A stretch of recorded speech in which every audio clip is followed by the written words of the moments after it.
What's up, y'all? Welcome to another adventure. Today we are here in Christiania, which is located on the outskirts of Copenhagen. All right, so a little bit about Christiania. It was originally military barracks, and in the late 60s, I believe, it was abandoned completely. And so in that time, hippies, people who were homeless, wound up just moving in and establishing their own. Ooh, wow, it smells good. But got a little whiff of weed there. But during that time, they started to establish their own society. They basically said, hey, you know, we're staying here and we're not leaving. All right, and with that, let's go inside. Journeying further into Christiania, we began to wonder, how has this place managed to last for so many years? What was life like for the people living there?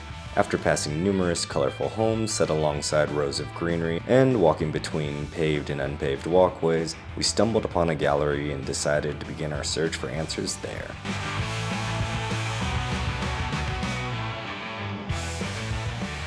All right, so this is Thomas. He was a former resident here in Christiania. He worked here for many years. Right now, he's part of a collective that helps run the gallery that we're at right now. And on that note, let's get started. So what types of people live in Christiania now? Well, it has changed some. There is still some of the hippies from back then and some of their children, but also artists, also families. There's a pretty broad variety of people living here now. A lot of people, when they think anarchy, they think flames, they think burning buildings, they think violence.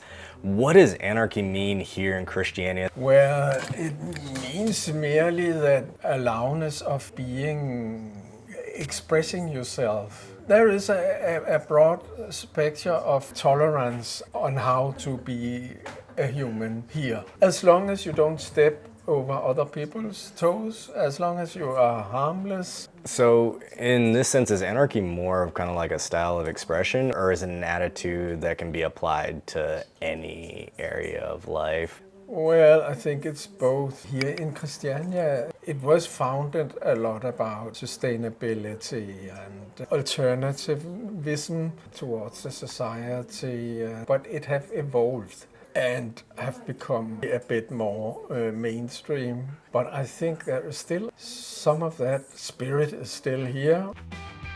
During our chat with Thomas, he mentioned that if we had more questions, we should go visit the gentleman who runs Christiania's historical archive. As you could imagine, our next stop was to find the man who ran that archive. We're here with Ole Luke. He's lived here for 43 years in Christiania. He runs the historical archive here. Christiania started in 1971. Well, how has it been self-sustaining for the past 52 years? Christiania is built on military area. In the end of the 60s, the military moved out from the area. Then in 71, there was an article about this area being open for some kind of experiment of an anarchist society. And that article actually was the Big Bang. So a lot of people started moving in. The rule for Christiania was from the start, you can do whatever you want, as long as you don't disturb others in doing what they want. So that was a really basic anarchistic thought. One reason for the government to allow Christiania was that they actually were able to push a lot of social problems from the rest of Copenhagen into Christiania. Christiania got most of the sort of open drug trade of Copenhagen. Hash trade, but also hard drugs like heroin moved into Christiania because they were chased by the police everywhere else, and somehow the police, they thought it was nice it could be in Christiania, so it was a little away from the main life of Copenhagen. Many people thought, hey, they are taking this area, they are living for free, you know, it's not fair, everybody else has to pay. But they made a cost-benefit analysis that showed that actually the state and the commune of Copenhagen was saving a lot of money because Christiania took care of a lot of social problems from Copenhagen. So originally people just kind of moved in and just lived wherever they wanted. Now are there rents? How does one come to live in Christiania? Yeah, from the start, you know, there was a lot of empty places. So that was fine for many years, but then, you know, when everything was filled up, In the 80s, we started to make a lot of homemade houses, and also from the start we agreed with the state that they didn't turn off electricity and water, because they could have done that and that would be the end of Christiania. But we made an agreement that we pay for electricity and water, and we collect money for that. And gradually we have paid more and more money into our common fund to make common projects. Like 2/3 of Christiania was without any kind of infrastructure. It had no sewage, no water, no electricity, no gas, nothing. We have had a big job to make the infrastructure, also to repair the existing infrastructure and buildings. We have between 60 and 70 people today that are paid by Christiania to make Christiania run. We have 5 children institutions. We spend 6 million crowns, just about $1 million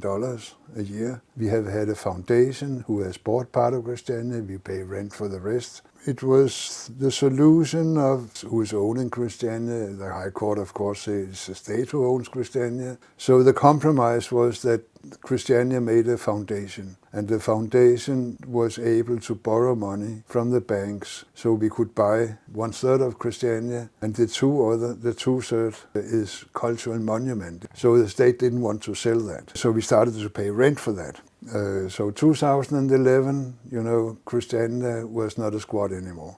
Christiania was a total legal part of Copenhagen with a total legal construction and much more into money. Okay, so everyone here who pays their rents, all that goes into the fund, and then the fund pays the government. Yeah. So kind of talking about like the economics of Christiania. So how do entrepreneurs, so the ones we see outside in the streets selling jewelry, for example, how does all that work? Do they need permits, or do they just set up shop? Every physical thing in Christiania is owned by the foundation. Everybody living in a homemade house like me, we gave our house to the foundation, and the foundation bought nearly all the military houses, except those in the area where it's a cultural monument. As Christiania has grown, are there now more rules, or how does that all work? Is there a code of conduct that people have to follow? Oh yeah.